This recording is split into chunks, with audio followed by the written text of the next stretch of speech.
बिस्मिल्लाहिर्रहमानिर्रहीम। अस्सलाम वालेकुम। आप देख रहे हैं DNN न्यूज और मैं हूं गुलाम ज़हरा। अब रुख करते हैं खबरनामे की। इंसानों की दुश्मनी ने बेज़बान जानवरों पर दरिंदगी ढा दी।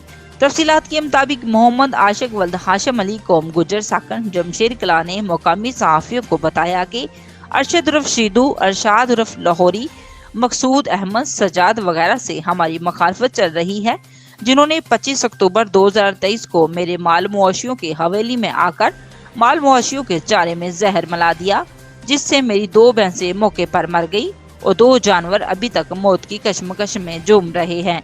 मदई मुकदमा मोहम्मद आशिक ने मरने वाली भैंसों का पोस्टमार्टम करवाकर डॉक्टरी नतीजा हासिल करके थाना कंगनपुर में मुकदमा हजा के लिए दरखास्त बायोमेडिकल जमा करवा दी है और मुकामी पुलिस को मौके वारदात का विजिट भी करवा दिया गया है।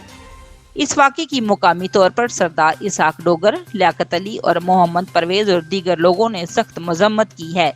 मदई मुकदमा मोहम्मद आशिक ने SHO और DPO कसूर, IG पंजाब और वज़ीर आला पंजाब से इंसाफ की अपील की है और ये मुतालबा किया है कि मुल्ज़मान को सख्त से सख्त सजा दी जाए ताकि आइंदा कोई भी बेज़बान जानवरों पर जुल्म न कर सके। Report Syed Shaukat Hussain Kazmi, DNN news Chunian. अब तक के लिए इतना ही। मज़ीद खबरों के लिए हमारे साथ रहिए।